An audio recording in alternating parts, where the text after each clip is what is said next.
Rick, could you please get us live? Yes. Yes. Chair Kofuchi, you have the agenda. Okay, we'll call the meeting to order. The first item on the agenda is, has there been any communications to the council and any public comments? No communications.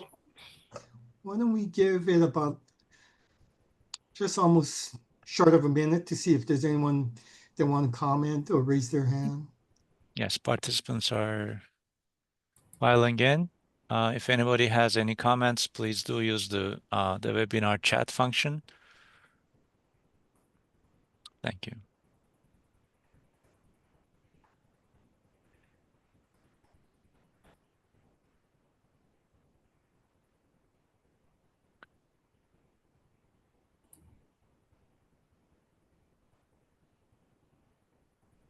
Nothing at this point. We have 34 participants.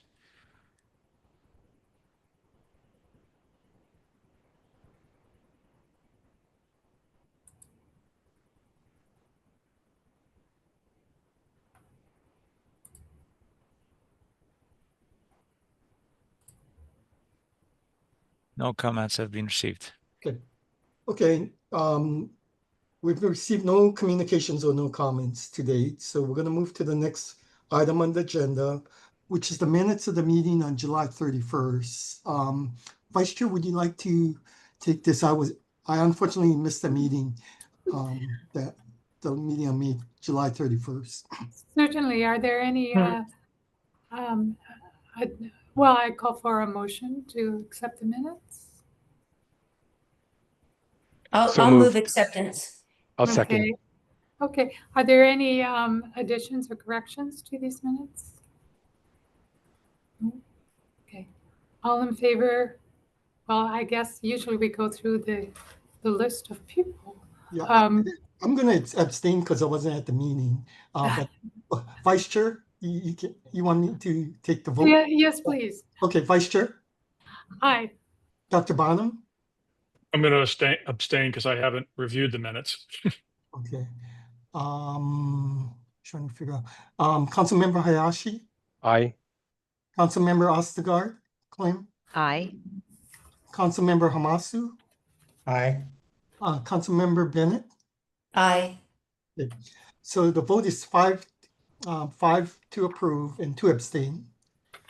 The next item on the agenda is a review of revenues by the Department of Tax. Baybars, can I just call you Baybars? Oh, yes, I should say yes. My name is last name way too difficult. As I mentioned, I'm the acting tax research and planning officer. So I'm temporarily in this role until we can get a permanent replacement for Seth Colby's old position. And I go by my first name. It's Baybars, so it's Baybars. Yes, please do use my first name. I do have a brief presentation to, if you would allow me to share some of the data and kind of give a little reminder where we stand with the recent forecast. So I'm going to be sharing my screen, and please let me know if you can see this. Yes. Yes. Okay. All right. So what I want to start with is, as some background, please note that in fiscal year 2025, visitor arrivals were up by 3.4%, while visitor spending was up by 5.5%. And this pattern is reflected in the general excise tax collections. So this is comparing fiscal year 25 to fiscal year 2024 general excise tax collection. So it shows 3.3% gain, which is the previous year it was 1% gain. So a little bit of positive news here. And yes. So was the base the prior year a little lower because of Lahaina? Or was that the earlier year? Yeah. For sure. Yes, that was definitely part of it. I'm actually going to just mention that in just a minute. But I'll show some county distribution, actually, of TAT liability figures, where we kind of have a little bit of can get the pulse of the activity, economic activity, especially as it relates to tourism. So these were, I want to bring this up. These were the two significant tax bills that were passed in the 2024 legislature, but it is a multi-year implementation, for the individual income tax cuts. It's a significant one, and I will refer to them when we discuss the model forecast again. But these were already taken into account, just to remind you, in the last 4 meetings of the fiscal year 2025. But we still kept them in our forecast, although we typically move on to the next ones. These were significant, so we decided to keep them. But we'll discuss these. And following this directly, the individual income tax collections, as you can see, were rather flat in fiscal year 2025, and this reflects fairly closely our estimates that our office has provided, the revenue estimates. The tax withholding tables were updated as of January 2025, and as you can see, all the calendar months in 2025 except March were below the previous year. So we can see that slow down the impact of the individual income tax cuts weighing down on the collections. Next up is the transient accommodations tax collections. Although the spending and the visitor arrivals were slightly up, we see TAT collections a bit down by 1.47%. Referring back to your original question, Chair Kawafuchi, this in part reflects obviously the negative impact of the Maui wildfires in August 2023. As you can see in this figure, these are the GET liability by county.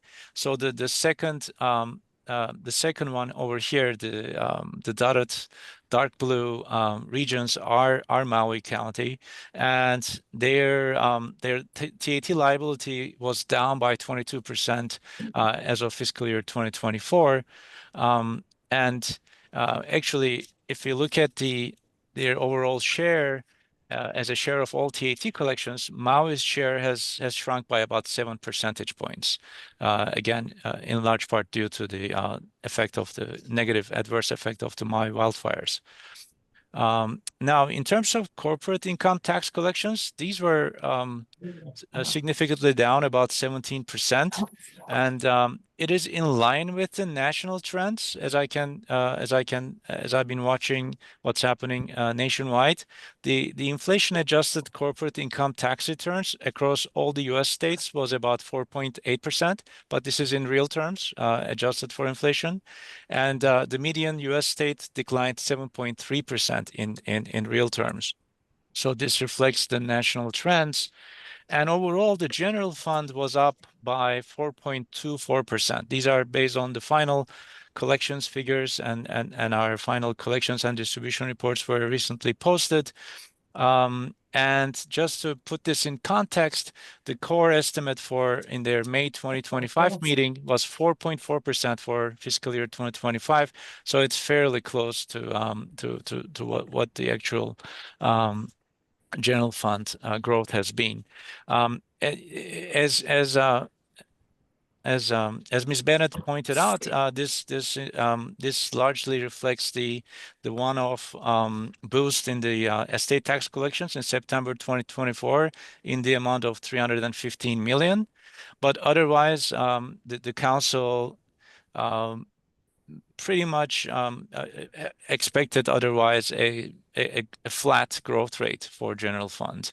And then for fiscal year 2026, the council's forecast was negative 3.5%, in parts reflecting the fact that the base has shifted, and also it's being weighed down by the multi-year implementation of the individual income tax cuts.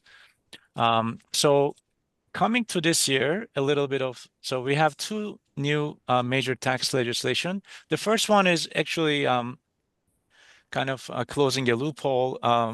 This bill, the pass-through entity tax add-back bill, is reincorporating any income that were deducted due to taxes paid at the entity level back into the qualified member's taxable income to fix the existing double benefit. So you would deduct it from your income, and you would also get the tax credit. You would be deducting the same thing potentially twice. And then so this kind of if somebody is using a PTE tax credit, they need to add this back to their taxable income when they're filing their state income taxes.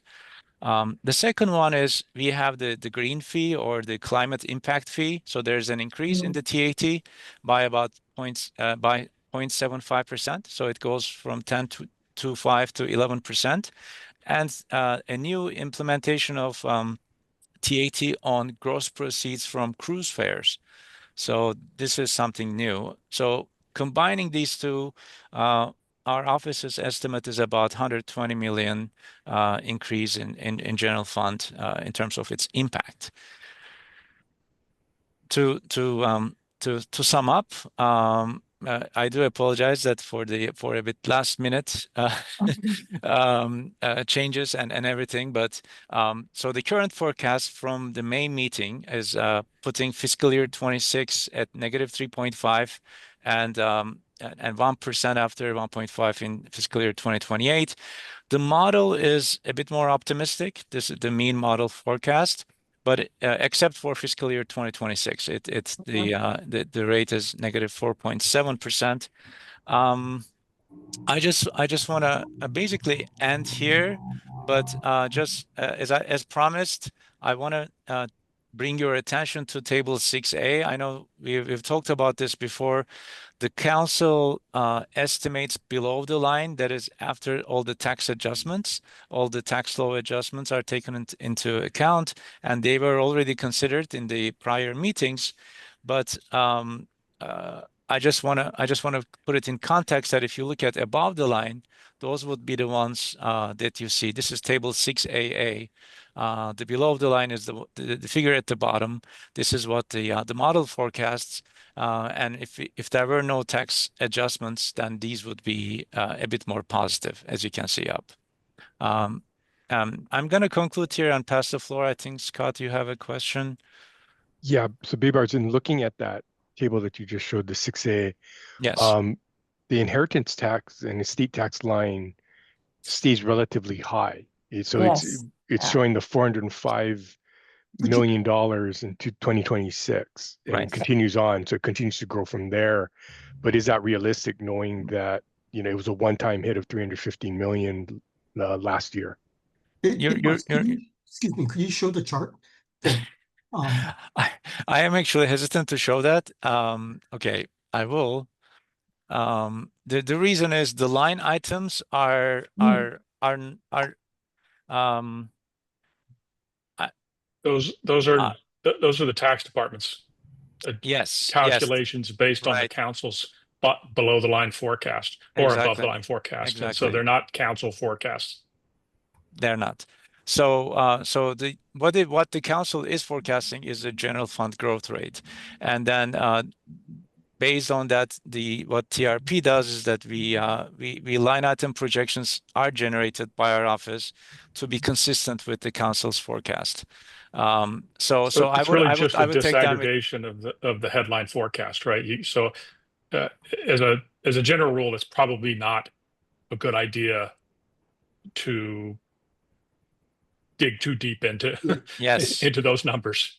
I do appreciate, Carl. You said it perfectly. If I understand you, it's the tax research and practice. Generally, if you have a one-time bump, you carry it forward, the succeeding years. But so as we can see when you showed it, we can see it carrying forward throughout the out years of the forecast. Yes, and it doesn't have any bearing on the actual council forecast. It's the other way around. Good. Can you explain that a little bit more, Dr. Bono? Well, so the council deliberates on, right, and votes on a either a below the line or above the line or both. And that's what determines the forecast that we submit to the governor's office. And then the Department of Taxation takes that dollar amount and essentially distributes it across all the different categories to come up with estimates in those categories. I'm not really sure why. But the point is that the council's forecast is what drives the remaining individual sector numbers. But we haven't considered that distribution. So, as you said, if we were to consider it in detail, we probably wouldn't have carried it forward, right? Yeah. So I think the bottom line is when we look at that, we have to take into account, what's in there. It's the council, it's the tax research and planning, the way they project out, they take into account the one-off. Okay.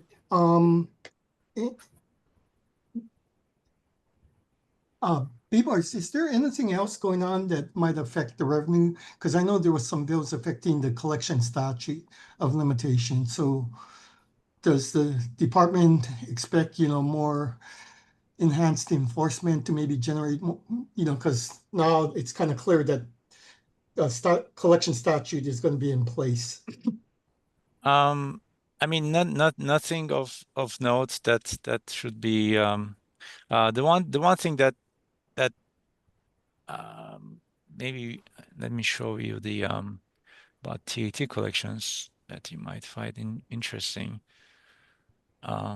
If we go back, if you look at the TAT collections, obviously the effect of the pandemic is clear, but overall the TAT collections they were in 500 to 600 million, and it's the same rate, and we're now in 800 million. So what has changed? So part of it is enforcement, and there are certain things, for instance, that if somebody lists on Airbnb now, Airbnb will be liable to if they do not pay the TAT. So there are certain things that do matter. Obviously, I will bring them up, but nothing of note is happening currently that would warrant any major shift from what I'm showing you. The only one that is still weighing down is obviously because the individual income tax cuts are implemented gradually. So this year we did implement the new heightened tax brackets. So this was a major cut here. Next year it's going to be the standard deduction increasing a little bit, so that won't be as much. And so we will get a better idea and to kind of see if the changes in the individual income tax collections are in line with our forecasts. So far they have been, but I'll be happy to report about that in the next meeting. Can you remind us what year the TAT became general fund entirely? Was it 2 years or 3 years ago? Peaking? Yeah, so the 800 million figure starts in fiscal year 2023. So Bybars, Yes. you when you were talking about the individual income tax adjustment, and you referred to the changes this year and next year, it sounded like you were saying that this year was a relatively large effect. Next year was the change in the standard deduction, but the below the line numbers that are in like table 6AA show that the individual income tax adjustment is roughly double in fiscal 27 versus fiscal 26. So it's a $240 million adjustment in 26 and almost a 600 million in 27. I apologize, Carl. I sent an updated one right around 12 p.m. that you may not have I thought gotten. that's what I was looking at. Right. That was a typo. So the years were shifted. Okay. Yeah. Let me check my email. Bybars? Yes. If I could interrupt, would you mind emailing that presentation that you Yes. given. It was kind of Yes. hard for me to see the Yes. Let me. Yeah. on a small screen. I'm on Yes. my We'll do. laptop, so We'll do right away. thank you, sir.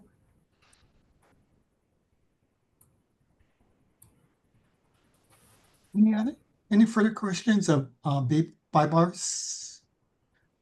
Okay. I think can I Go just make ahead. sure that I'm looking at the right table? So, okay, so in the corrected table 6AA, I now see a roughly $600 million adjustment in Correct. fiscal 26 and a 740 million in fiscal 27. Correct.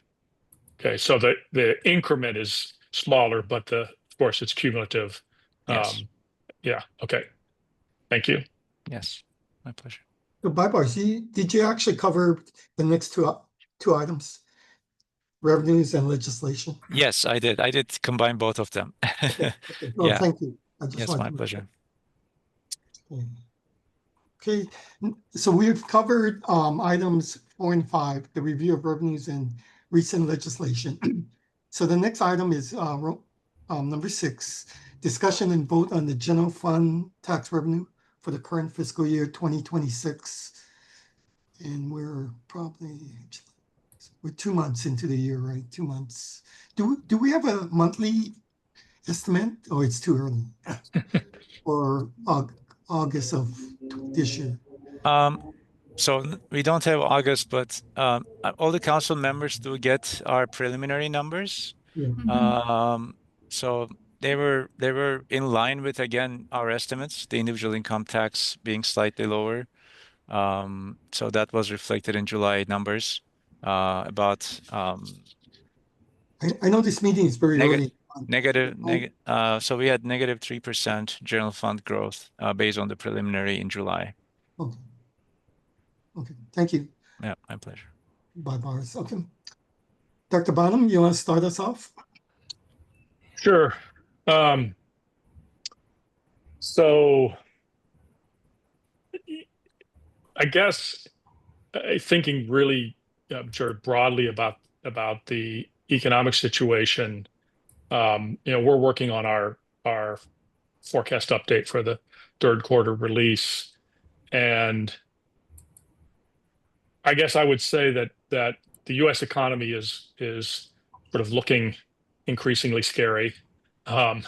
The Hawaii economy, I don't think our forecast is really going to be that different than it was last time. Maybe a tad weaker, but actually, I guess what I'm sort of most worried about for the Hawaii economy is that we're going to get revised data, or we're going to be calculating the forthcoming revisions to the jobs data, and you all know that if you announce downward revisions, you lose your job, and so I'm afraid I'm going to lose my job when we announce that we think that the jobs numbers, I'm kidding, for Hawaii are going to be lower than what we're seeing right now, because we've seen pretty robust job growth in Hawaii, sort of leading the nation. But I'm kind of concerned that that's going to be revised away in coming weeks. And overall, I mean, the outlook, my outlook, and the outlook at UHERO is significantly weaker than the council's outlook.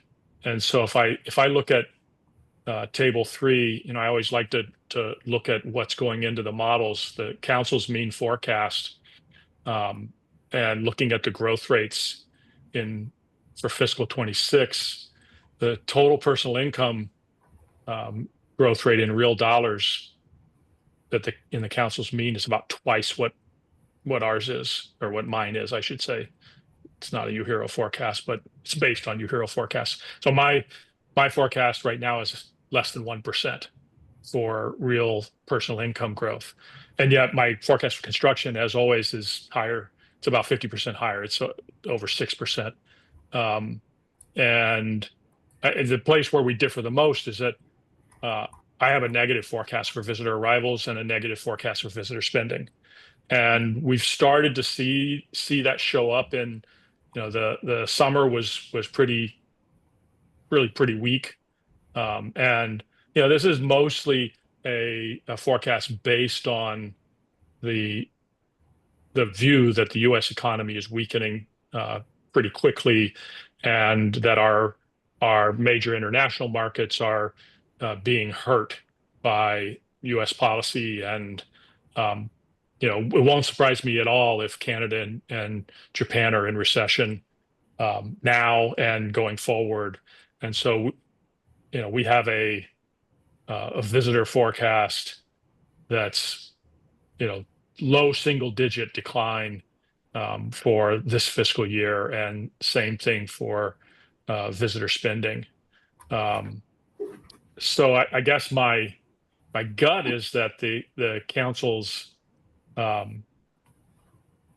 inputs are a little too high, and that's reflected in the chart in table 1 on page, I think it's page 3, that shows the general fund growth rate comparison. Oh, I'm sorry, that's the wrong one. Let me see. There's the chart that shows it's chart 1 on page 8. So for fiscal 26, 27, and I think 28, I'm the low forecast. And then after that, I'm more closer to the mean. And so that sort of reflects my overall view that fiscal 26 is probably going to come in a little bit below where the council is.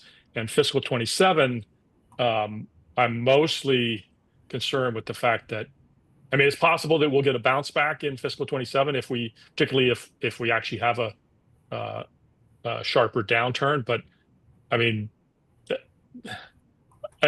our forecast, we basically have pretty weak growth for all of calendar year 2026, and beginning to have some recovery in the first half of 2027. So you don't get a huge bounce in fiscal 27, and then that has to, right? I'm talking about above the line. So if you look at what the council's forecast is above the line for fiscal 27, it's 2.7% growth.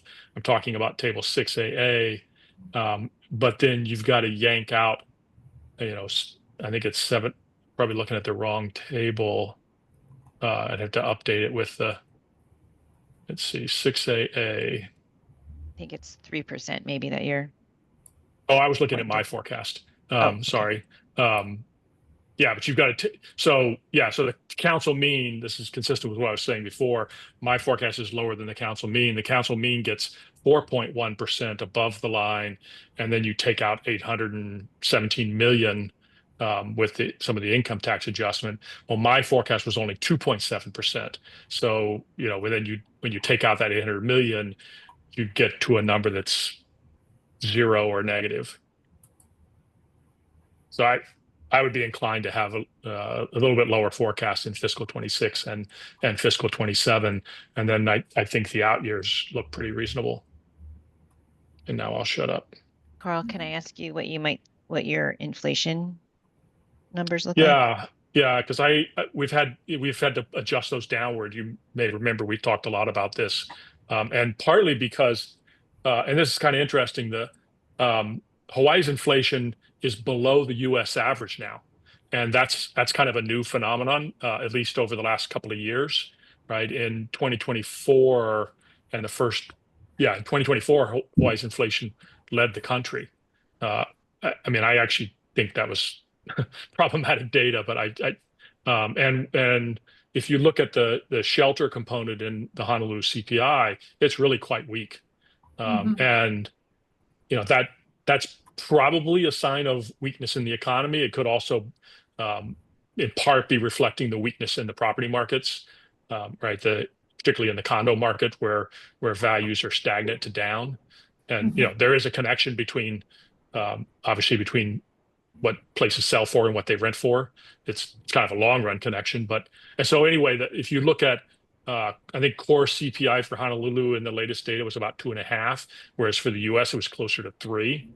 We still think we're going to get something on the order of 100 to 150 basis points of tariff impacts, assuming that the Supreme Court doesn't cave in and actually follows the law.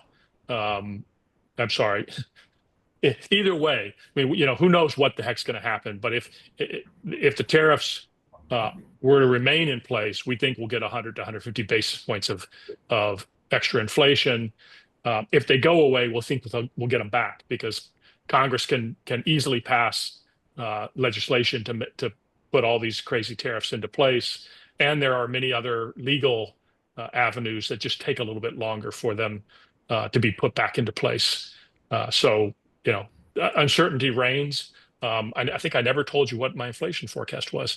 So the inflation forecast for fiscal 26 is 3, and it's 4 for fiscal 27. And then it goes back down to 3 and then down to 2.5 and 2. This is Thanks. for Hawaii that you. Yes, correct. So if we're at 2.5 now, and we end the fiscal year at 3, that's a modest increase should show up in food and beverages and clothing and electronics and all these things. And the question is that going to be offset by weakness in energy and weakness in shelter and from a weak economy, and then further pass through next year, but still, only getting up to 4%. So, Thank you. So Carl, with regard to the tariff impact, with it being, I guess, temporarily struck down and then they've already filed the appeal, but knowing that there's those other triggers that with the Republican-controlled Congress that they could put it back in, even though I guess that's the one thing that I always struggle with is what snapshot in time are we supposed to be looking at it, right? And basically, technically, the tariffs are not in place. No, they are. Legal, right?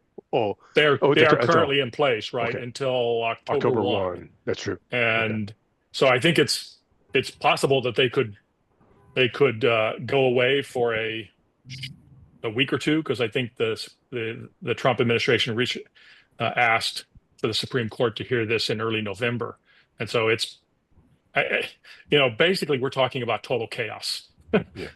I mean, yeah. So I don't know how to tell you what snapshot to look at. Okay. No, that's why. But it sounds like looking out long term. I mean, for fiscal year 26, there's a high probability or possibility that either way it's going to end up in the same. We're going to end up in the same boat. I think so. I mean, so not all the tariffs would go away because the emergency. I can't remember the name of the law, but like the steel tariffs, the aluminum tariffs, I believe the automobile tariffs were all under different rules, and and so I think our baseline would be that we're ultimately going to get back to something close to where we are right now, one way or another. And in the meantime, it'll be total chaos, and businesses won't have a clue what to do next. And there'll be lawsuits and that'll just, that in and itself might drag down the inflation rate, but it would also be because it's dragging down the economy. So just FYI, we get a jobs report coming out tomorrow, and it also comes with we'll get a preliminary benchmark on the March data, and it's entirely possible that we're going to see a really weak read. So yeah, I wish the meeting was on Monday, but Dr. Bonham, taking into account the higher base last year because of the one-off large estate tax payment, what is your forecast for the current fiscal year? So I mean that's in our models, because we're estimating quarterly models, and I can tell you that I think I can tell you. I've got to find it. I think I think for the third quarter of Okay, so the first fiscal quarter, I think I have general fund down 13% year over year because of that really strong first fiscal quarter last year. And for the full fiscal year, and this is a general fund model that I run. So the full fiscal year, I have minus 3.7. So not all that different than the council mean, I think. And that should be considered a below the line number. And the reason, at least for this fiscal year, because the tax law changes are already incorporated in the 2025 start of calendar year 2025, right? So income tax collections, general fund revenue were already impacted in the first part of this fiscal year, in the monthly data that we already have. I mean, the first part of the calendar year. Thank you. Any other comments and discussion about the current fiscal year? I do have some concerns about the economy just in general, and the slowdown on the visitor count. Things do look weak at the beginning here, so I think that is definitely a concern. Yeah, I had similar looks at inflation with a bump due to the tariffs, and then coming down eventually to a more normal number. But I think it's the visitor arrival that really concerns me. And then as Carl was pointing out, on the housing side, we certainly are seeing slowing in the housing, slowing of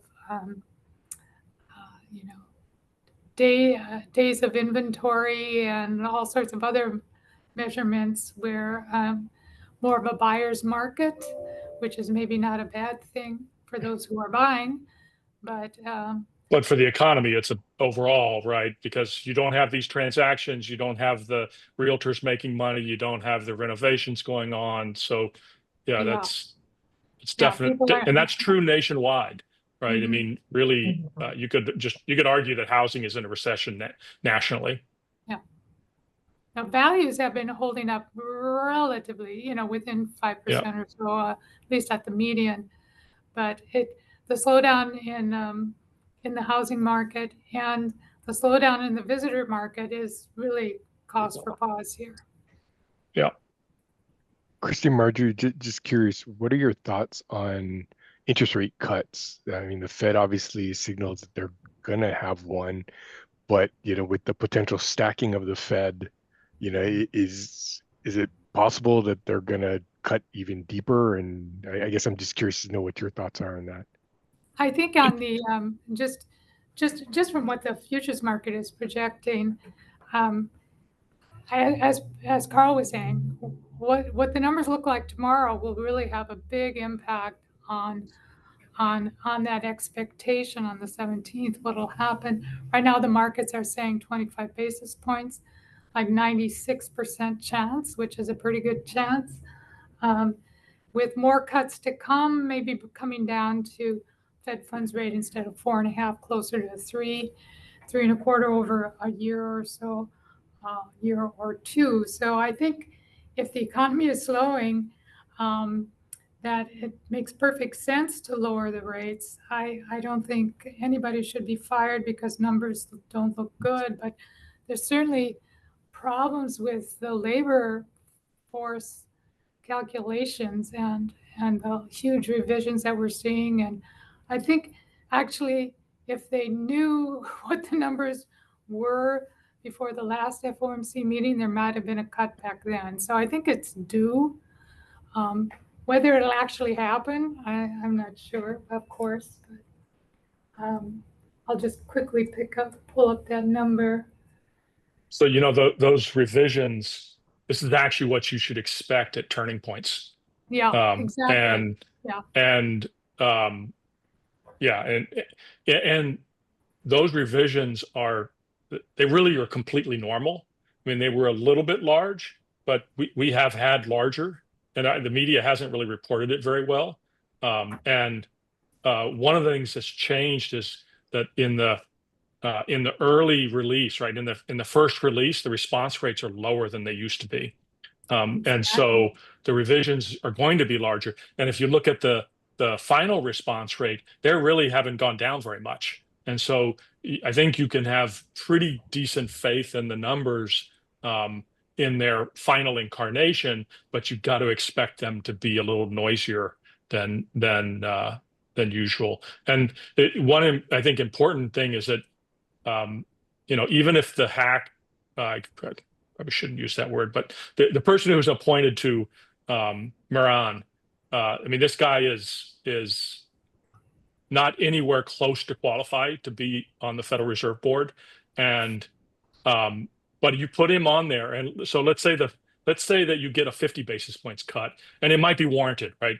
We get a weak job number, you get a 50 basis point cut, and then let's say you maybe Cook ends up getting fired and you stack the deck, you could end up with lower short-term interest rates, and long-term interest rates could be 50 basis points higher because of very real concerns about basically the Fed putting on the gas pedal at a time when inflation has not come back down.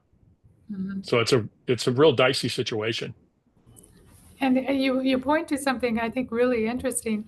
I don't know who answers surveys anymore. I certainly don't answer any, but the response rate has been going down and down. And it's not just jobs that rely on surveys. There are other things like consumer sentiment, all sorts of things rely on surveys, and you wonder who is actually answering these things. And there should be a better way of. There are better ways, and the BLS has been working on this for years, of using more really kind of administrative data and other things like ADP, right? So with enough work, they could use other sources of information, but the BLS's budget in real terms has been falling for a decade, and so they don't have the resources to go through all of the work that needs to be done to address, as you say, the surveys are suffering really everywhere.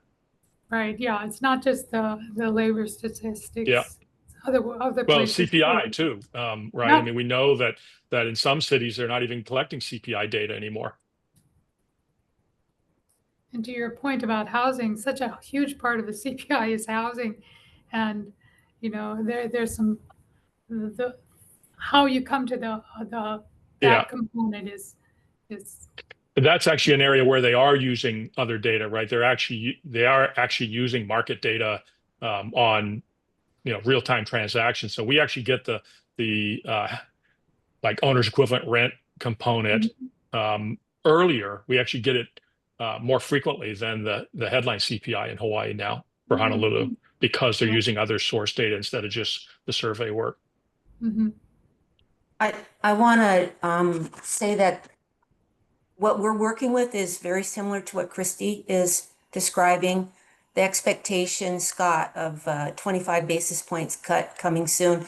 This conversation would be very different 24 hours from now once those reports come out. But there's also anticipation of high probability of a second cut before year end. But they are small cuts. That's what the expectation is so far. Next week, it could be a different story. That's definitely for true. And then just to give you some feedback on the housing market, we here and also across the nation, it's the Uber market, 5 million plus, that still has activity associated with it. We have a lot of price cuts going on. And a lot of conversations saying that the housing market's reminiscent of 2008. And the comments are that buyers feel it's 2008 and sellers feel it's 2021, and they're just waiting for the minds to come together. And that takes a couple of years often. It does, yes. Yeah, it's a lot of the sales data have been hovering around 2008 levels across the whole state, across the country for quite a while now. It's really, when you look at the resale data, it's shocking.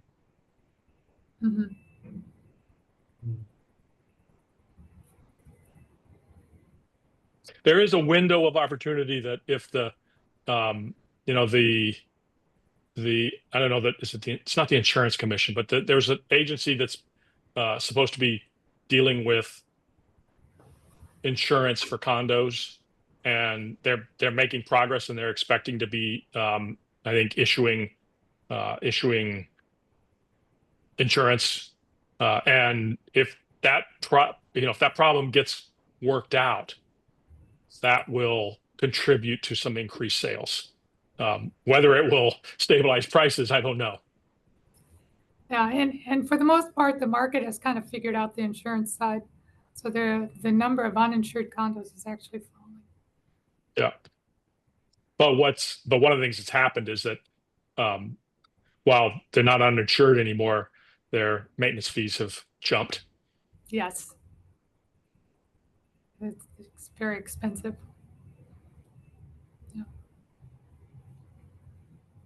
Hey, Christy, do you know the number of potential condo projects that have come up for refinancing and decided that they're just faced with significant insurance issues that they can't get the refinancing? Has that happened here in Hawaii much? From most condos, of course, the individuals are the ones who are financing those individual units. So, and for a while, as Carl was pointing out, there wasn't some of these condo projects were not totally insured, and that means that Freddie or Fannie will not buy the mortgage, and so so you ended up with a lot of cash buyers. If you wanted to sell, you had to sell to someone with cash. And some lenders were actually portfolioing some of those loans rather than trying to sell them to Fannie and Freddie because they would not accept them. Still.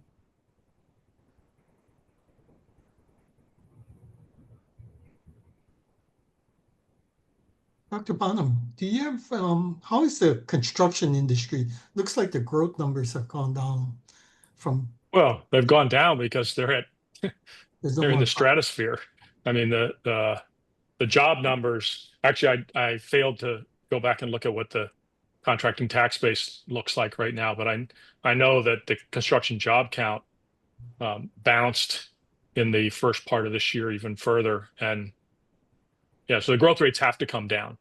Some of the federal spending that has been awarded, and the stadium, as that starts to move forward, our view is that that's going to stabilize things, and so our forecast, which had construction sort of starting to taper off, sort of slow decline in say mid 2026, is now more stable out another year, and then begins its slow decline.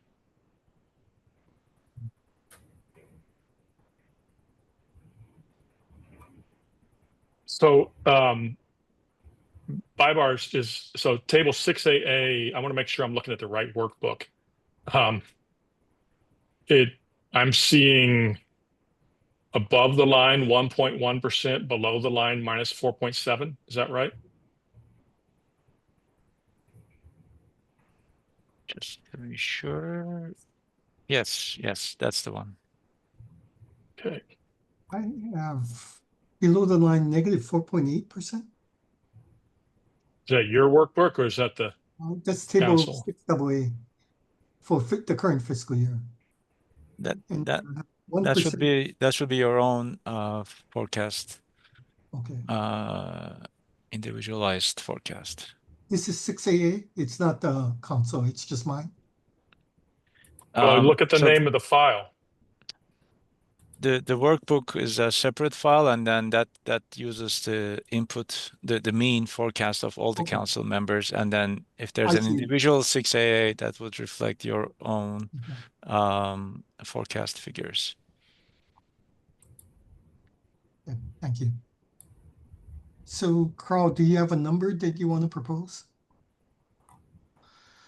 You said. Well, I'm a little I mean, minus 4.7 seems reasonable to me. I'm having a hard time making a comparison because I think my personal workbook might have the wrong income adjustments in it. Does that make sense? So the 6AA for the council workbook has the 630,000 impact for total revenue impact from the GET and the individual income tax. But then in my workbook, it looks like it's only 240,000 in the same in 6A for fiscal 26. So that's got to be wrong, right? It's at 2026 versus 2027. 2027 is the bigger number. Yeah. So in mine, it's shifted and it's corrected in the workbook that you sent out. Okay. I think that makes sense. I did send out another one too, but I don't know if you're looking at the right. So along with the workbook, I also sent you an updated Oh, okay. visual And then forecast. Yeah, in the same I'll email. Looks like, okay. bypass, look like there's tremendous consistency. I mean, we're like, everyone is like either between 4.6 and -4.6 and 4.8. Is that right? Yes, Yeah, that's my observation. yeah, that's very, Yeah. everyone's is very close to each other. I know that seems like the closest it's been in a long Yeah. time. Mm-hmm. So our current forecast from the May meeting was what? It was 3.5. 3.5%, negative 3.5%. The current model forecast is negative 4.7% on the average. I'm okay with the minus 4.7. I know it's it's a sizable change, but like we were talking about the weakness in tourism, the a little bit scarier US outlook, I think probably warrant that. So are you making a motion for 4.7? I am. Okay. I'll second that. Second. Any further discussion? I guess we all realize there's some important numbers going to be released tomorrow. So at this point, we don't know what's going to happen. So the motion. Well, we'll get one more cut at this, won't we? Before I don't know if we'll get another cut at this before the governor's budget, but we will get another cut before, obviously, before the legislative session. Yeah. Yeah. Okay, so the motion that's been on the table is negative 4.7. Any further discussion or comments? Do we anticipate increased bounce back or increase in growth because of the interest rate cuts? I mean, I know that real estate in general has been waiting, and construction's been waiting for any indication that interest rates will be reduced. And I know it's not a huge portion of the economy, but any possibility of a little bit more of a bounce up than a bounce down or a drop down? Looking for some hope, Mike? Yeah, I am. Well, I think, as Carl was pointing out, even if rates come down, if people still have these inflationary expectations, the 10-year may not come down. And that's part of the normalization of the yield curve. We had an inverted yield curve for just about forever. And in order for it to become more normal, short ends out, the two can't move together. So I think there's a real possibility that rates come down and the 10-year doesn't move that much, though it did move some today, which I was glad to see. So as that 10-year comes down, that's where we will see some relief on the mortgage rates anyway. And people are getting a little bit more used to the current mortgage rates, where before, I locked in my 2% or 3% mortgage, I'm never going to move. Well, life happens and people move, things happen where you do have to sell or buy something else. So I think we're getting a little bit more of that happening also. Yeah, well, and I know I'm industry specific, but I've heard stories that there's a significant amount. I mean, we're talking billions of dollars sitting on the sideline waiting to be invested once interest rates start to go down and so forth. So, I might be a little more optimistic than the general group because I'm keeping my fingers crossed more than anything else. But the Yeah, opportunity. the billion might be sitting on the sideline waiting for some certainty. Mm-hmm. Right. Yeah, I mean, our view is that the 10-year, um, if you just kind of look at fundamentals of economic growth and long term, the 10-year probably ought to be at about 4.2. And there's not a so not a lot of reason for it to move. Now it'll move with the business cycle, right? If the economy weakens enough, the 10-year will come down some because people's inflation expectations will come down a little bit, but there's still there's also the risk that when we suddenly lose the trillions of dollars of tariff revenue, and that was a joke, that the market would push the long rates up.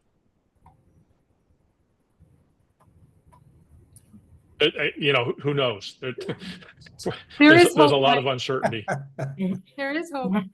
Yeah. Yeah, the commercial side might get a bump from the variable debt change. Yeah. Prime rate changes and changes on commercial debt that's out there. Credit cards for some people, HELOCs, et cetera, bigger projects too, tied to more variable interest rates.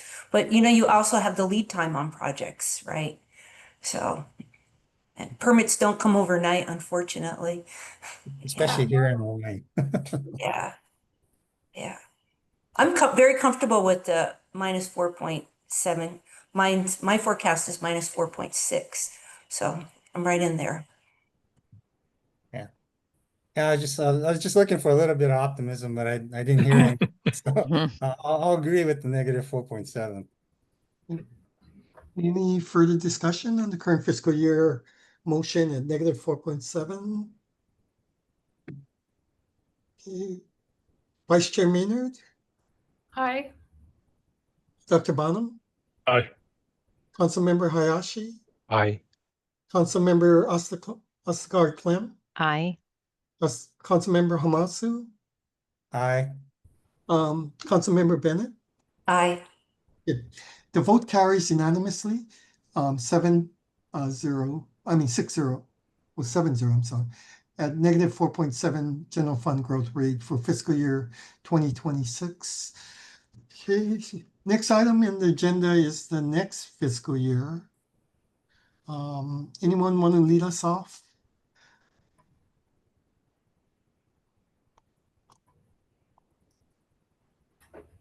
Well, we won't have the 300 million bump in estate taxes to worry about. So you would think that there would be some positive movement in the outer years. Of course, that depends.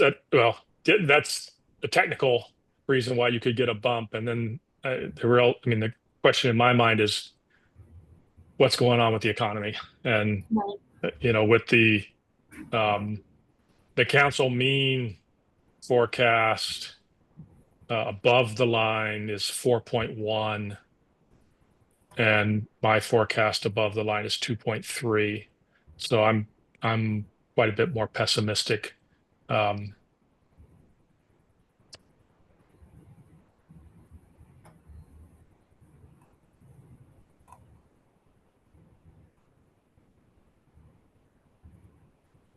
It's possible, we could certainly get a bounce if so. That's fiscal 27, right? So we're talking start of July 2026. Right. Yeah, I mean it's possible that we will have progressed through the weakness of the U.S. economy by then, and we're starting to see some recovery, and right about the time the inflation hits. Would you feel more comfortable with something closer to 2%? We're talking below the line? I'm talking about the final, the Yeah. 2.8. Yeah, I mean, I I guess I would argue that 2.8 is a little high. I mean, I'm Mhm. not gonna. There's a lot of uncertainty there, so 2% would seem reasonable. So Carl, what did you have for visitors, expenditures and arrivals for the next So year? 'Cause in I know you said fiscal inflation would go up, but 27, Mhm. it's actually in my model, it's actually real income growth that's dragging down that is Mhm. dragging down the tax revenue forecast because and that's a big component in the model, and it enters separately from the inflation number. The Mm, inflation number is 4%, which would right. argue for a stronger general fund forecast. Mhm. The visitor arrivals, I Mhm. have at 2% and visitor spending at 5% in fiscal 27. Mhm. So coming back a little bit than what we just talked about for Yeah, this, and then for construction 26, is basically starts to flattening. go flat Yeah, in 2027. So yeah, not and that's a big component in the model as well. but not as much of a decrease or not as much of a negative outlook on the tourism side as you Right. for 26. Okay, more Yeah, positive. it's sort of lingering on the job side, on the income side, and lingering negative effects on the overall economy from the inflation bump we think we'll get, Mhm. but some recovery in tourism. So really, in our forecast, we have tourism having taken a step down in the third quarter of this year, second and third quarter, and basically remaining at somewhat depressed levels and starting to recover at the beginning of fiscal 27. And so on a year over year basis, the full year fiscal 27 gets that bounce of 5% in nominal visitor spending. Carla, I thought I read in the paper that said that the Japan market is starting to come back. Is that true? Is that what you're seeing? I thought I saw that in the Star Advertiser or something. I thought I Well, I tell you what, I think you're going to see when we get the August data, it's going to look really bad because August of 2024 was really strong.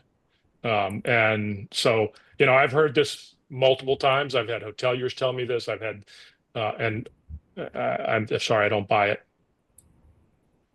and then as far as visitors too, I mean, I saw that um they're going to be implementing that new I guess there's a visa tax or whatever that they're increasing the visa fees for those that are on the non-exempt list. So China Mhm. and a couple other countries. So, do you think that's going to have an impact as far as the visitors coming in from Well, I those? mean, just in terms of the sheer numbers, it's really Japan, Canada, Australia, New Zealand. I mean, those are right. The China market is still really tiny. Mhm. And I mean, right now, right, Canada is down 10% year to date. Maybe what the article was talking about with respect to Japan is that it's basically flat year to date. And we think when we get the third quarter number, it's going to be pretty lousy. And so there's not a lot going on there. And one of the questions that we've been talking about, I'm changing the subject slightly, still about tourism, is if you look at other parts of the US, look at what's going on in Vegas. I mean, they're seeing sharp slowdown in overall tourism, and it's interesting that we haven't seen that, particularly for U.S. visitors in Hawaii yet. And I guess I worry that it's coming. And one other thing Carl's going to add, as far as the uncertainty goes, I mean, next year is also a midterm election, right? To throw even more uncertainty into the mix. Yeah. Well, I think I would be comfortable with the 2% for 2027, Yeah. and I'll make that motion. I'll second that. Any further discussion about a 2% growth rate for fiscal year 2027? So our prior, That's below the line? That's above, below the line, right? below the line. Yeah. Yeah. Mhm. Versus the 2.8 that we have on Schedule 6AA. And our May forecast, Kurt, was at 1%, 1% growth. So we're increasing it by 1%, but we're dropping the current year 1.2%. Yeah. Yeah. Okay. Well, Oh, go ahead. maybe I'm reading this wrong. Sure, I have the right one. I've got so many things open. But don't we have on 6AA, isn't that aren't we showing below the line the growth rate of 2.8%? Is that your own personal? No, that's what I No, see for the. that's the model forecast. Is it? Yeah. Okay. So that's the one that I'm saying should be 2. Yeah. And then what, I don't know who was saying it, was that compared to what we said in our last forecast, right? We had +1. We had -3.5 and +1. Now we have -4.7 and +2. So we end up similarly. Yeah. Perhaps. Yeah. So we're Just makes, the downturn's bigger and then the bounce back's a little bit stronger.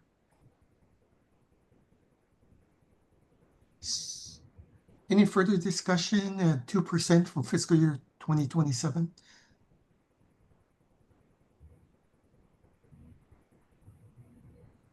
Okay, we'll take a vote.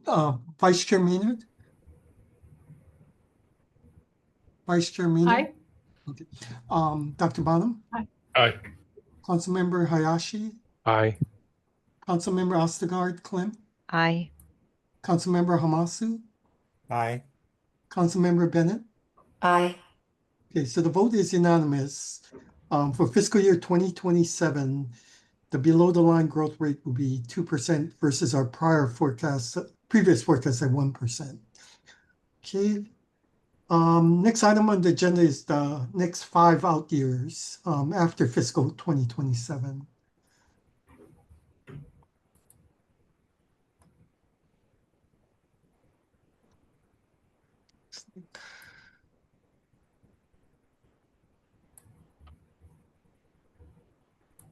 Okay, 7.2.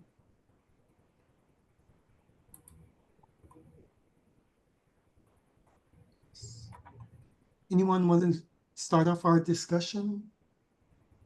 I'd say that if you make a comparison of 6AA and 5B, 5B was our last forecast, and 6AA is current, and look at the above the line. So in 6AA, fiscal 28 is 4.8, then fiscal 29 is 4.1. It's basically let's just call it 4% across the board, or 3.9, whatever it is. It's high threes, low fours. Mhm. But if you look at 5B, the above the line is 3.5. It's 3.1, 3.6, 3.6, 3.1. So it's mid to high threes. And I would actually say somewhere in between those two, probably a little closer to 5B makes sense to me on the above the line. Something like 3 to 3.5% rather than 4%. Well, we have inflation, I think, I'd have to go back and look at the table. Let's see, we have inflation coming down to 2% in the out years. So 3.5% is 1.5% real growth. That's pretty strong growth. Mhm. Actually, it's a little bit too strong. So I guess I'm inclined, a little bit more inclined towards a 3% number. And that would bring it down to more like a 2% below the line growth rate for the out years. I'm okay with that.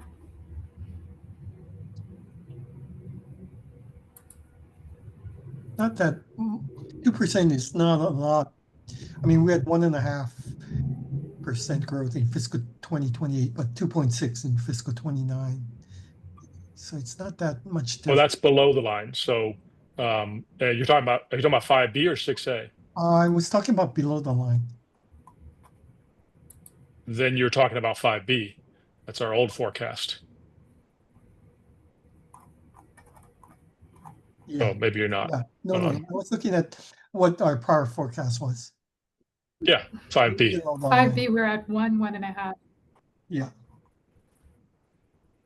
Well, we're at 1.5, right? We've already decided on fiscal 27. So remember the column shift. So we averaged, I don't know, those were, remember the below the line are all over the place because of the tax law changes. The above the line is sort of hovering around 3.2%, 3.3%. Yeah. And I guess what I understand, Christie said it below the line is 2% across the board. Or maybe Well, if you would, one, yeah. if you adopted a number like, say, let's just say 3% for fiscal 28 on above the line. Yeah. And the question is, what does that do to the below the line? And I mean, these should I don't know if these are linear or not. I guess they should be because I think the adjustments are just going to be like multiplicative. You did 3%. It looks like in fiscal 28 that the change might be bigger, but in the out years it might be about it's kind of all over the place again because the tax law changes. It's going to be between 1 and 1.5% lower below the line. Mhm.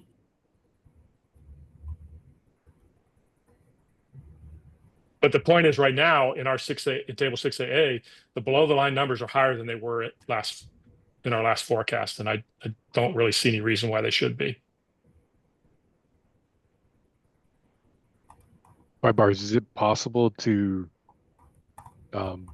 calculate what the below the line number would be using a 3% above the line? I'm doing just that Oh, right okay.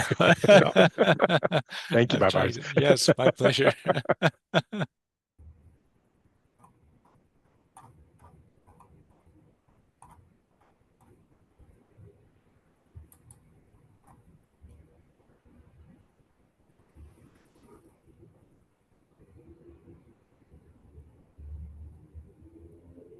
So Carl, your comment is you're looking at 6AA, you're wondering why it's more than 2% when you look at Well, so if I look at 6AA, I start above the line because that's the economy, and the above the line in 6AA is basically 4%.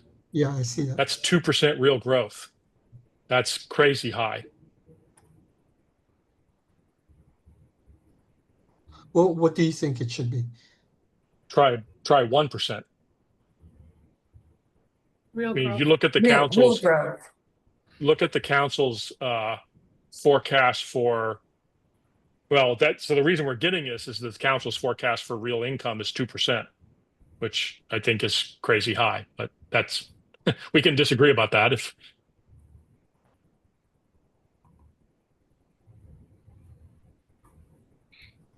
So if we put in 3% above in the growth rate, we would come, it is all kind of all over the place just because of the tax law changes. Yeah.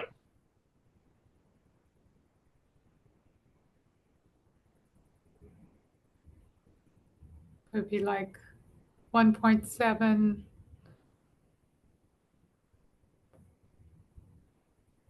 I mean, 1.5, 2.5, 1.5.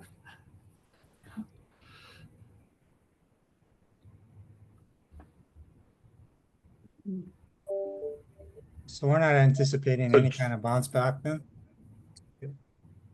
Even with maybe a presidential election in there, 2028? No? Well, I think the bounce back was supposed to be in fiscal 27. maybe that wasn't big enough. I mean, I'm pushing it a little bit hard. If you look at the average real personal income growth from, say, 2010 to 2019, it was 1.6%. But remember, that was in a world where we still had population growth. And so and the council's forecast for real personal income for fiscal 28 to fiscal 2032 is basically 1.9%. So I would say it's close to 50 basis points too high. So if you were to take a number, let's say 1.5% real, 2% inflation, then probably the best you could expect is 3.5% nominal income growth and approximately 3.5% nominal tax revenue growth. Whether or not you think we should have a bounce in 28, that's another question. But I'm just thinking about 28 through 32 as sort of long run trend. I'm happy to make a motion of 3.5% above the line if that's helpful. Just preliminarily, if you have 3%, it's about 1.5% in fiscal year 28, 1.9% in fiscal year 29 below the line, just to give you some rough idea. It wasn't designed to change the numbers the way but I'll make sure. But it's doable. I put together something where we can do this on the go next time. I guess my suggestion is that we adopt an above the line forecast. I mean, we can also choose to just do the below the line and not worry too much about the year to year variation. But I would be inclined to adopt an above the line and let the tax department do the calculations to figure out what that implies for the below the line. We can do that. And that's having served on the council longer than any human being in history, I can tell you that's not an uncommon way for us to have done this. I think that's how we did it, is for all the years that the 20 years we've been involved with the council, except I think the last couple is of years. 3.5 too high? Would 3% be more reasonable, Carl? I mean, so like I said, if you look at the 2010 to 2019, which was actually a pretty strong period of growth, right? That was when we were continuing to add Airbnbs and it's a pretty robust period. Real income growth averaged the compound annual growth was 1.6%. So, do you want to assume? On the other hand, inflation could very well be more than 2%, right, for the next period of time. So, 1.25 to 1.5, I think. I'm sorry, 1.25 to 1.5 real and 2 to 2.25 nominal or inflation gets you in that ballpark. So, I guess, and it is, this is a long run forecast, and if we're off by 25 basis points, we'll get another chance. Which We're doing pretty well then. Yes. Huh? Yeah, It's that would only be good. It's an extremely robust period because it was coming off the low of the financial crisis. Yep. And the market, That's right. the market low was March 9th, 2009. So if you're measuring 2010, is strong recovery happening. Well, so if you look at 2000 to 2019, it's 1.7. If you look at 2000 to 2010, it's 1.8. So it's if you go 1990 to 2010, it's 1.5. The slowest period, of course, was the 90s. So 1990 to 2000 was 1.1. But having said all that, again, that was back when we had population growth. And in our forecast, we don't have population growth. It's flat to down. And even if you have some population growth, labor force, people are getting older. Labor force growth is going to be really hard to come by. And actually, in the 2024 data, the only reason we had population growth was migration.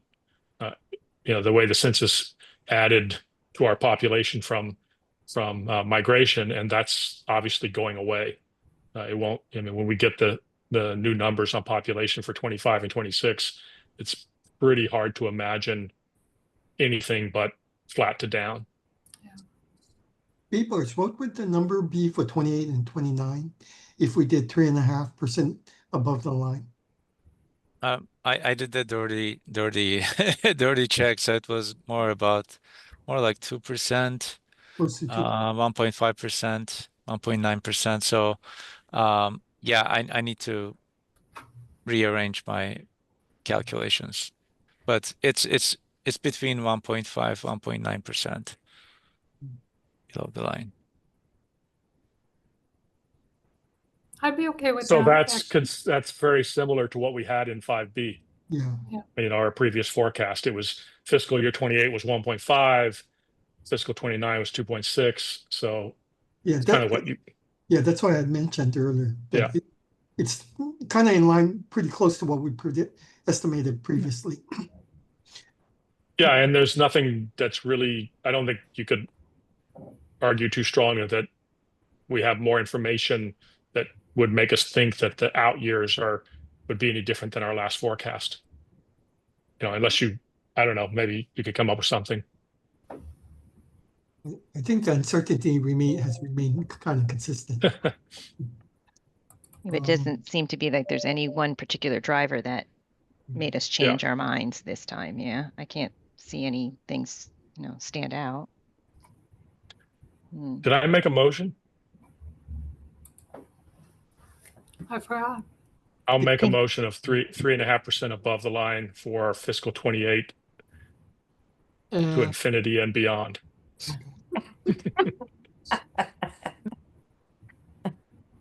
So then that means that we're good with whatever comes out after Bars does the recalculation. Yeah. Yes. Any second on the motion? I'll second. Okay. Any further comments? Councilmember Hayashi? No, I think that makes sense. I mean, yeah, our current mean under 6AA seems high to me. So that's why I think it's better to do it above the line and let the tax department handle all those adjustments, because otherwise we're just kind of guessing at it. And I don't think that's a wise move. So, yeah. Councilmember Hamasu, any comments about any? No, I'm glad that Carl talked about 10-year averages over the 90s, 2000s, and 2010s, because that gives you a good idea that historically growth rates, 1.5% makes sense. So I'm in agreement. I mean, I'm not sure I want to have it quoted on the press that the Buzz Lightyear method of forecasting, but it's I can understand the reasoning on that. So if we adjust down, are we off the councils again? It's Carl mentioned. It might be a perk. I mean, that's the thing about being on the council. We always have a chance to revise it, right? Yes. Yep. Yeah. So I'm okay with that. I agree with what Scott said, and I also, knowing that in the short term, just for the last 2 months that we did below the line, and I mean, it's just a little bit more substantive. So I'm okay with that.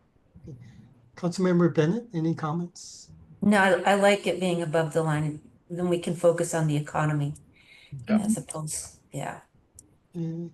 There's no further comments. We'll take a vote. Vice Chair Maynard? Aye. Dr. Bonham? Aye. Councilmember Hayashi? Aye. Councilmember Ostagar Clem? Aye. Councilmember Hamasu? Aye. Councilmember Bennett? aye. The vote is unanimous. So we will have 3.5% above the line for fiscal year 2028 and continuing forward for the next 5 years. Okay. Let's see. Next item on the agenda, we have budget and finance, right? Hi, Aloha, Chair. Mr. Hirohata Goto. Yes, aloha, Chair and Council members. This is Greg Hirata Goto from Department of Budget and Finance. We have provided you with our report of the revised projections of general fund, non-tax revenues, non-general fund tax and non-tax revenues since the May 21st meeting. The revenue estimates were prepared by departments in August and were based on point-in-time assumptions made by program and department staff. Our report to you includes a summary of significant changes, and I will highlight some of the more significant changes. Let me share my screen to get you the Just a second. tables. Babars, did you send it to us, the BNF Yeah. report? Yes, that was in the original packet. Yes. Okay, Are you able to see it right now? No. no. Not yet. Hopefully it comes We on. need to enable screen share. Let me try again.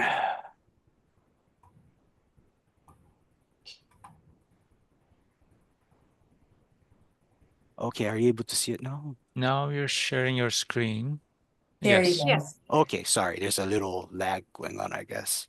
So the first table I'd like to highlight is table 2A. This is the general fund non-tax revenues. So the first item is the use of money and property. There's actually a increase in fiscal year 25 of about 17 million due to, I guess, increases in investment pool account earnings. This is for accounts held at in the state treasury. The second highlight for this table would be under the non-revenue receipts. We're showing here decreases in fiscal years 26 through 32, and that's being attributed to actually decreases, projected reductions in the transfers from the tax administration special fund. This is from tax, I guess, enforcement, the tax enforcement section. There's a special section that I guess chases after non-compliant taxes and or taxpayers, and I guess they're projecting a decrease in the amount they can collect in the next couple years.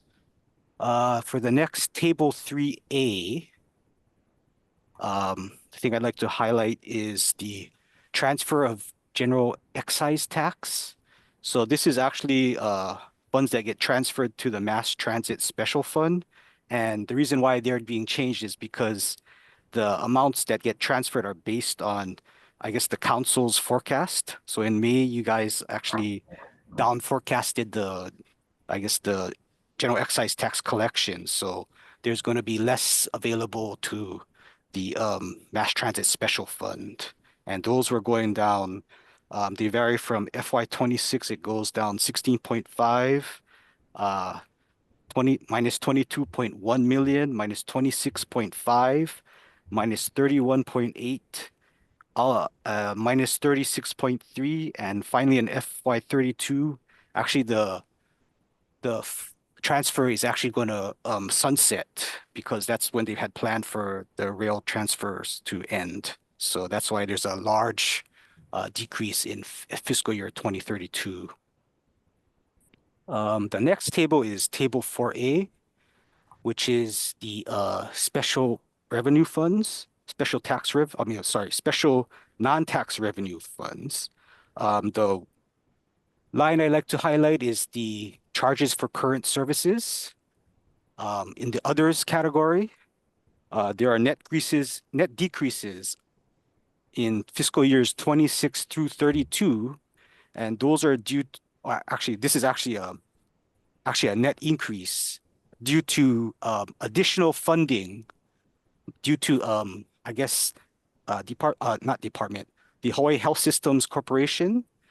Those are state-run hospitals throughout the state, expecting increases in patient volumes, and this would be coming via payments from Medicaid, HMSA, Kaiser, and I guess they're projecting more patient volumes and expansion services that would lead to increases in collections. So wait a And minute. Okay, so you're telling me that the Hawaii hospital system is projecting increases Yeah, in their Medicaid in their patients. in their patients. Oh, that's just one of them. I think Is that this would be, so yeah. Medicaid or the state It Quest says program? Quest. Okay, so it's Yeah, not Quest. necessarily Medicaid. Actually, it had mentioned Medicaid as well, so maybe need to check up on that. But there's a Quest, and So also the patients using HMSA just and Kaiser. FYI, Yeah. Kaiser KFF used to be Kaiser Family Foundation is projecting $4 billion in lost Medicaid spending for the state over the next decade. So I don't know where I don't know where this is coming from, but Okay. anyway, Okay. maybe it's the So, state picking up the slack. hmm. Hopefully Okay. we don't have to, but anyway. So, okay, so that's for this table 4A. And then lastly, for table 5A, which is the other than special funds, the highlight I'd like to bring up is the federal grants. Once again, we have actually increases. They're projecting actual increases for a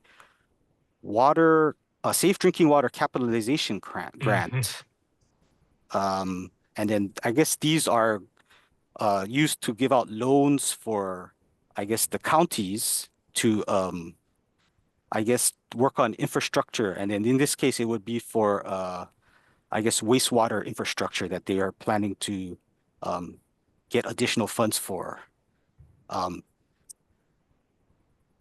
and that would be for federal grants. And lastly, for the charges for current services, um, I think there's a show of an increase in fiscal years 25 and 26. Those are mostly from EUTF projections on rebates, refunds, and on prescription drug plans and network performance guarantee payments. The increase was actually 124 million going to EUTF and BNF. And in addition, there's also additional funding from our medical assistant program funds coming in from DHS, which is the Department of Human Services. And lastly, an additional 175 million in fiscal year 25 for workers' compensation insurance. And these are actually uh, paid for by the, I guess, in the Department of Labor. So in total, there was an actual $460 million increase in this particular um, category inside this table. And that's basically all I have to highlight this quarter. So Greg, that the increase that you just mentioned Yeah, that's the is current fiscal is- years. it's a one-time increase because Yeah, it's a one-time. They're actually inserting the actuals. Actually, it's not this fiscal year, it's the past fiscal year, fiscal year 25. So they were updating the I guess our tables with what they had received in fiscal year 25. So they're truing up the amounts for fiscal year 25. And it's not expected to recur in subsequent years. I think for this particular rebates, we're probably going to get more coming in. It's just that we don't really budget for rebates. Those are actually, I guess the state ETF had actually put in more premiums. So this is kind of like they're getting refunds on what they had overpaid. Yeah. So it gets actually trued up as it comes in during the fiscal year. So these are actual amounts that are refunded to the state.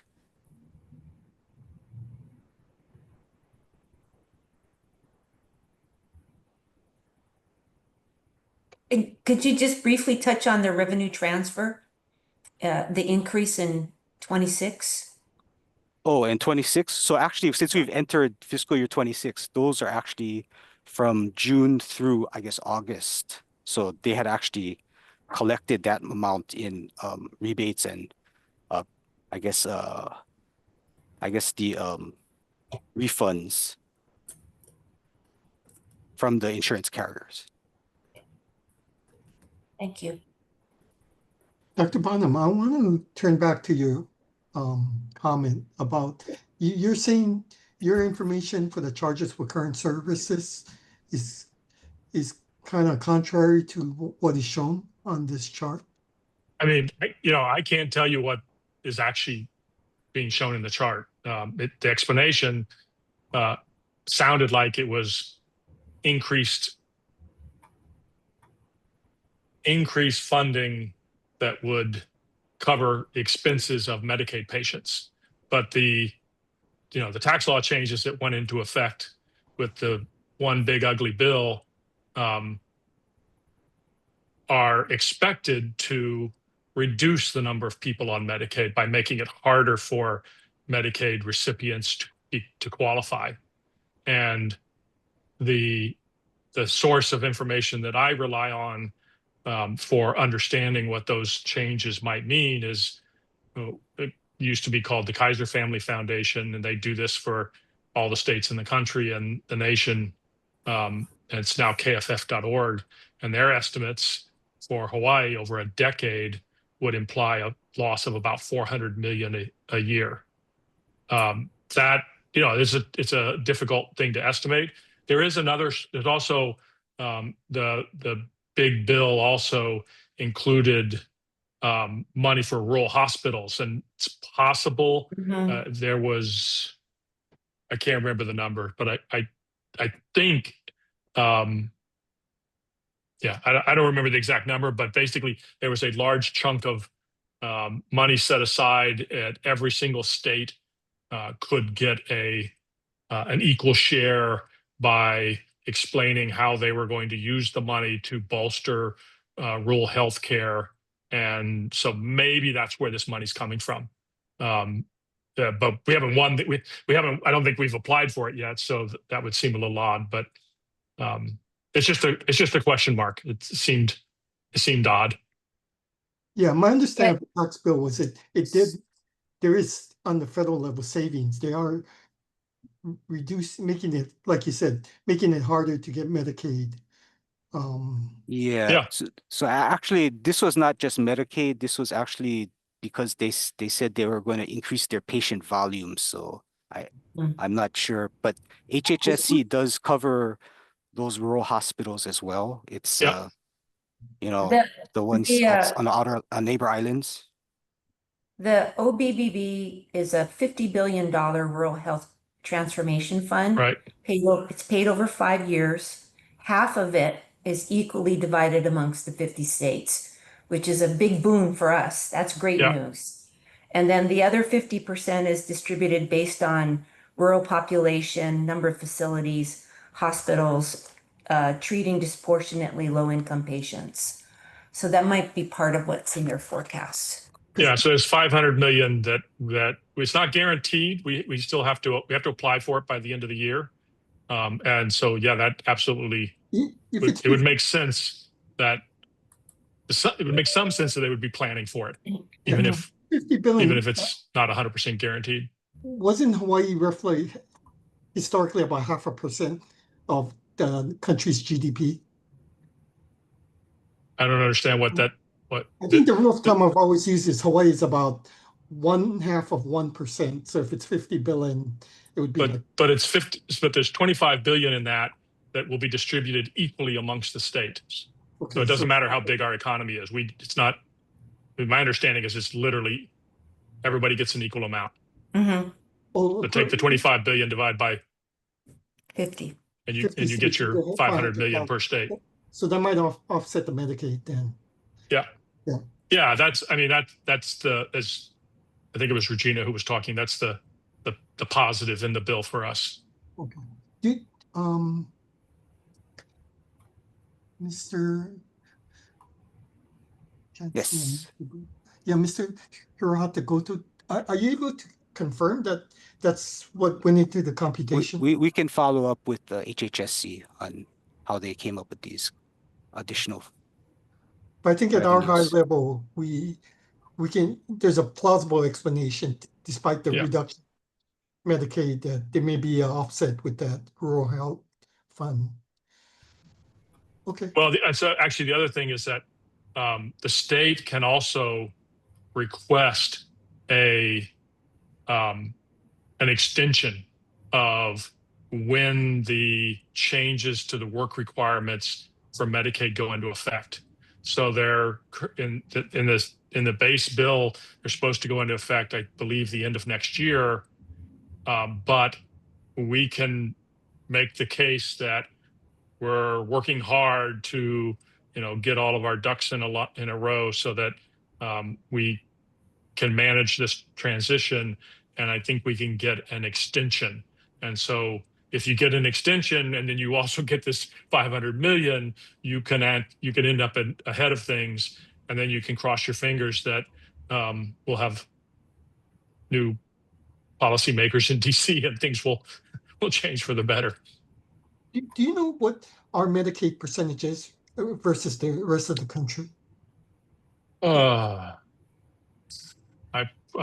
probably have the number, but I'd have to go look it up. It's not that hard to find.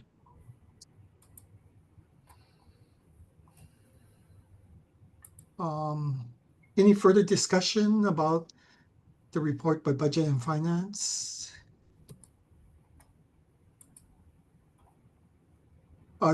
Is everyone comfortable at this point, given what we've discussed?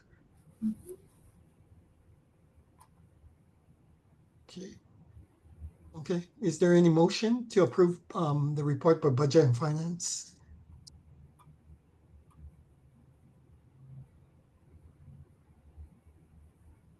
So I'm moved. sorry. Oh, yeah, there's a motion by Councilmember Hayashi. Is there a second? I'll second. Okay. Okay, Vice Chair Maynard, Aye. Dr. Bonham, Aye. Councilmember Hayashi, Aye. Councilmember Ostergaard Clem, Aye. Councilmember Hamasu, Aye. Councilmember Bennett. Aye. The vote carries unanimously to approve the report by Budget and Finance. I think the last item on the agenda is the next meeting date and time, which will be on total personal forecast, total personal income forecast. When is the report due? The report is due on November 5th, Wednesday. So Okay. I would suggest ideally the week before, the week of October 27th. How is the Thursday at 2:00 for everyone? Does that look good, or do people prefer our earlier meeting So that would be October 30th, Thursday. at 2:00? Or we could do it. I This teach works in for the me. mornings. Yeah, it works for me in the afternoon. I teach in the mornings. Good. 2 How o'clock. about the rest of the council? That's fine for me. Okay. Okay. So if everyone's available, the next meeting on total personal income will be Thursday, October the 30th at 2 p.m. Noted. Okay. Works for me. Okay. Okay. Well, thank you everyone for today's meeting, and welcome to the council, Councilmember Bennett. Well, thank you. It's great to be here. Thank you. Yes. Thank you. If I may ask, when is the letter to the governor? Oh, yes, that's a good Yes. question. So that will be due on the 10th. So ideally I'm gonna draft something tomorrow if you Okay. can take a look at it, and then we can get it out early next week. That would be Plenty ideal. time. Great. Okay. One Thank you. last point, Baybars, is when Yes. is, for the next general fund meeting, when is the report due date? Is Oh, it that one will be January 5th, I believe. January 5th? Yes. Let me check. Yeah.